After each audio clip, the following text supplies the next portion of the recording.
Poutine a un problème. On le répète souvent ici, généralement à cause d'une action ukrainienne exposant le dirigeant russe, mais pas cette fois. Le dernier problème de Poutine se développe loin du territoire ukrainien, même s'il pourrait être tout aussi explosif en termes d'impact sur la Russie et sur l'héritage de Poutine. Une situation grave se déroule en Tchétchénie, et le dirigeant russe ne peut rien y changer. La prochaine guerre de Poutine va bientôt commencer. Mais ce ne sera pas contre un pays de l'OTAN, ni une escalade des actions russes en Ukraine. Le prochain ennemi vient de Russie même, et pourrait renverser Poutine. Et tout tourne autour d'un seul homme, Ramzan Kadyrov. Depuis 2007, Ramzan Kadyrov est le président, ou plus précisément, le dictateur impitoyable, de la République russe de Tchétchénie. Sous son règne, la Tchétchénie est restée sous l'influence russe, malgré plusieurs luttes pour l'indépendance. Ramzan Kadyrov était loin d'apaiser les choses. C'est un homme brutal qui a instauré la loi islamique et réprimé toute tentative de ceux qui, en Tchétchénie, souhaitent l'indépendance et veulent se séparer de la Russie. C'est pourquoi Vladimir Poutine accorde de l'importance à Ramzan Kadyrov.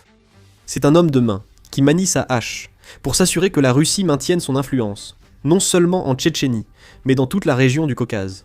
Mais Ramzan Kadyrov est en train de mourir. Du moins, c'est la rumeur qui a commencé à circuler au début de 2026. En janvier, le Moscow Times a indiqué que des médias russes et ukrainiens spéculaient sur le fait que Ramzan Kadyrov souffrait d'une insuffisance rénale potentiellement terminale. Bien sûr, ce n'étaient que des rumeurs à l'époque, mais elles commencent à ressembler à des réalités auxquelles Vladimir Poutine devra bientôt faire face. Ces derniers mois, Ramzan Kadyrov a pris des mesures qui indiquent qu'il cherche à assurer la place d'un successeur potentiel, ou au moins à garantir la sécurité de sa famille dans un pays où la guerre entre différents clans est toujours une possibilité. Les enfants de Ramzan Kadyrov, bien que jeunes et peu expérimentés, occupent des postes clés du gouvernement. Du népotisme peut-être, mais aussi une décision étrange de la part d'un dictateur qui lui-même est relativement jeune. Plus étrange encore, plusieurs enfants de Ramzan Kadyrov épousent des responsables en Tchétchénie. Si vous connaissez un peu l'histoire, vous savez que les mariages entre les enfants de dirigeants mondiaux étaient souvent utilisés comme moyen de construire des alliances et de se protéger contre les attaques. La société tchétchène, basée sur les clans, agit souvent de façon similaire. Ainsi, les mariages que les enfants de Kadyrov contractent, tout comme leur promotion à des postes clés du gouvernement, sont autant de signes que Kadyrov tente désespérément de préparer sa famille à un avenir sans lui. Cet homme prend des mesures qui laissent penser qu'il va bientôt mourir, et c'est ce fait qui crée un énorme problème pour Poutine. Nous assistons à une crise de succession imminente menaçant la Tchétchénie.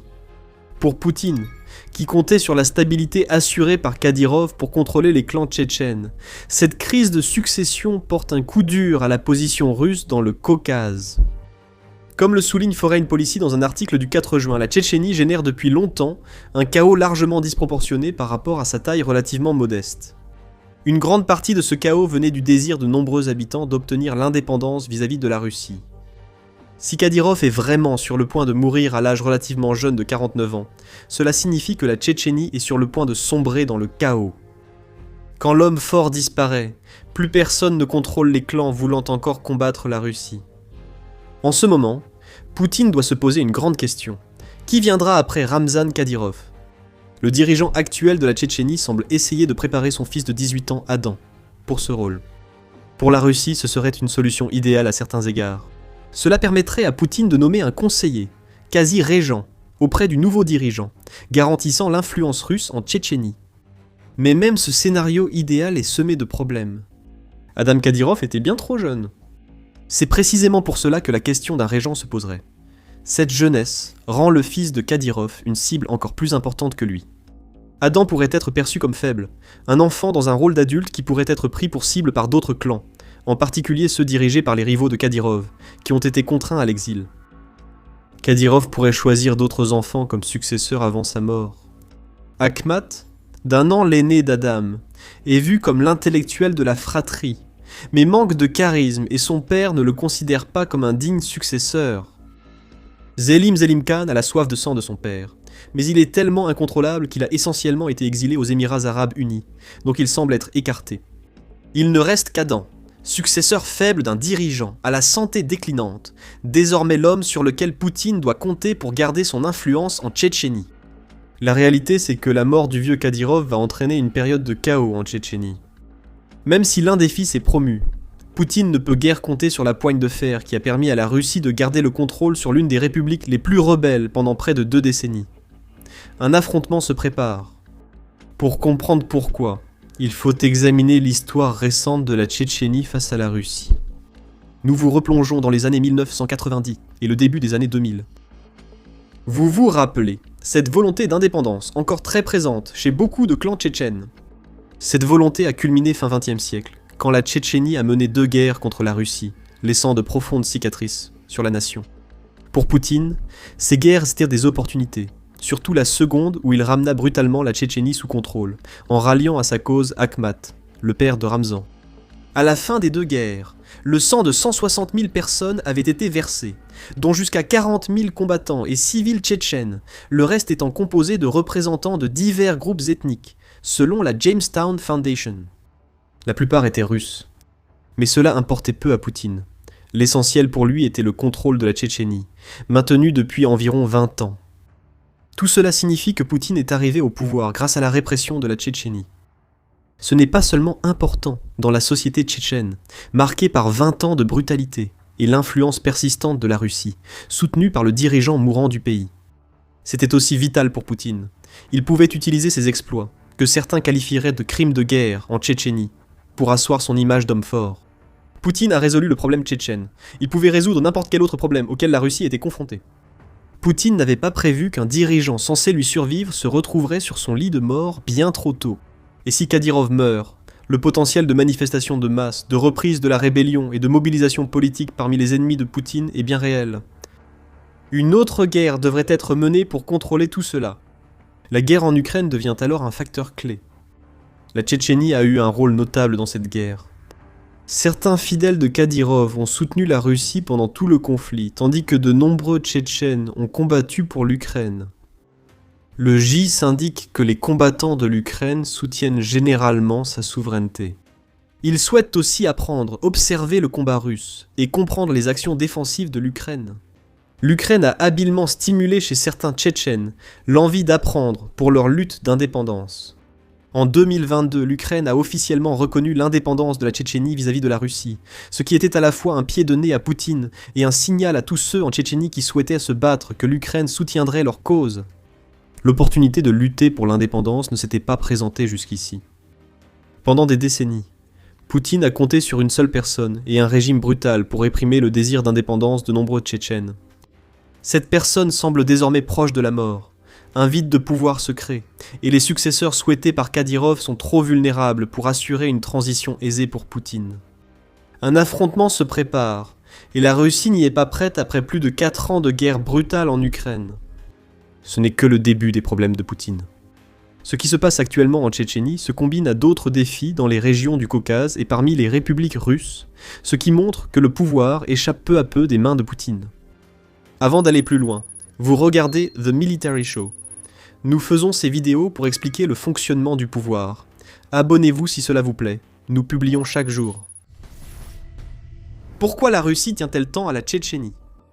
Après tout, ce pays est loin d'être une grande puissance, avec une population d'environ 1,5 million d'habitants et une superficie de seulement 17 300 km². La Tchétchénie paraît plus une grande ville qu'une nation. Bien que petite, la Tchétchénie reste essentielle pour la Russie pour diverses raisons. D'abord, la localisation de la Tchétchénie. Elle se situe au nord des montagnes du Caucase, essentielle, car contrôler leur territoire permet de contrôler les accès à l'Asie occidentale, dans les 2 sens. Des pays comme la Turquie et l'Iran sont accessibles par cette chaîne de montagnes, qui a aussi servi de zone tampon pour la Russie.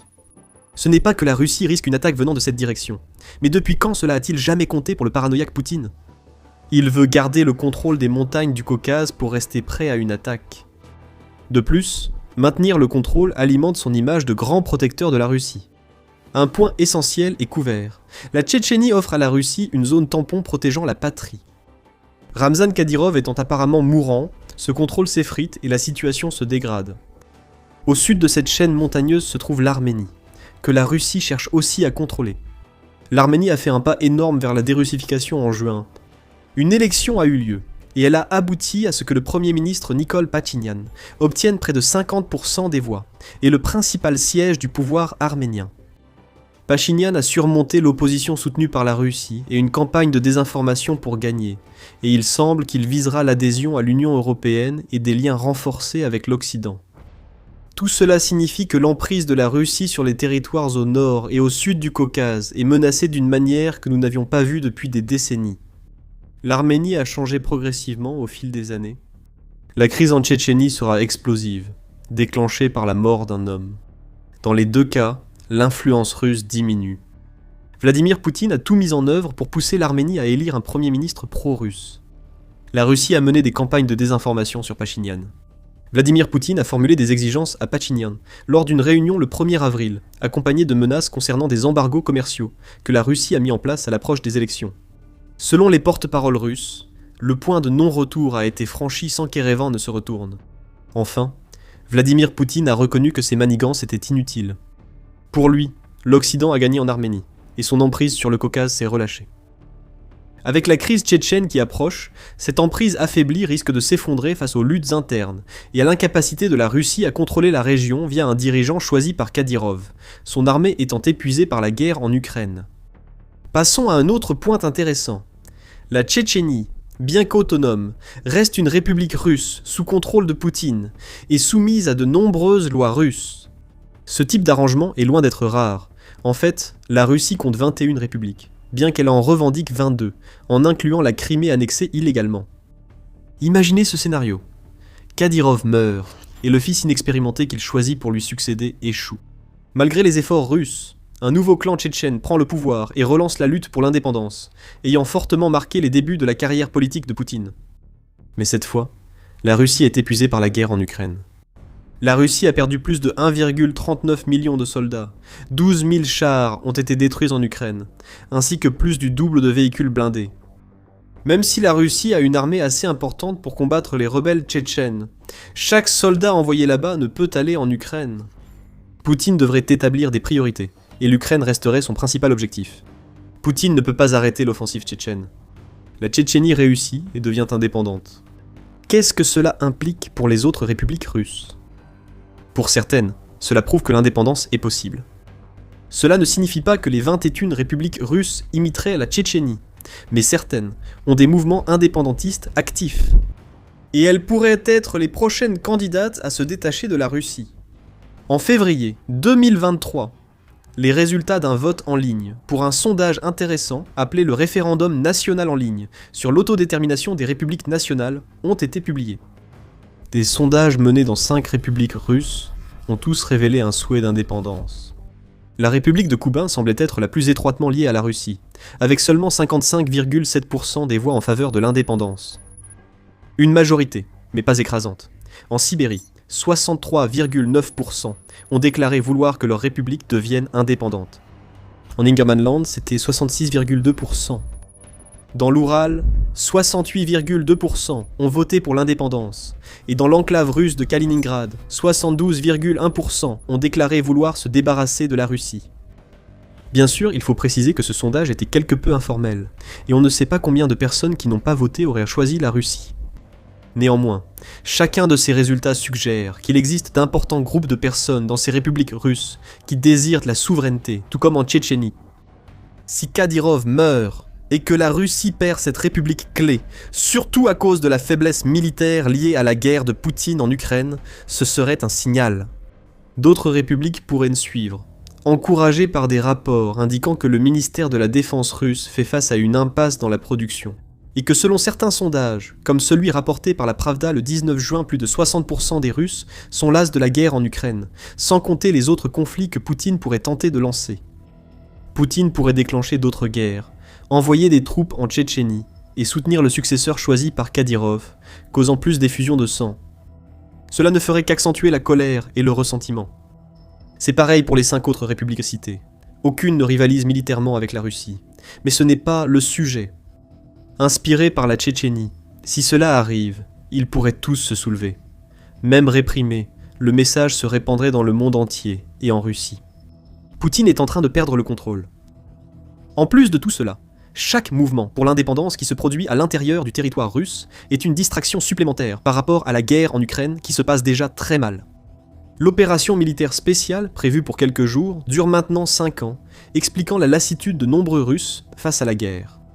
Ajouter d'autres guerres à ce conflit apparemment sans fin pourrait être une recette pour le désastre en ce qui concerne le règne de Poutine. Des ennemis cachés cherchant à évincer Poutine pourraient surgir. Un homme de 73 ans verrait son attention trop dispersée, ce qui entraînerait forcément des failles.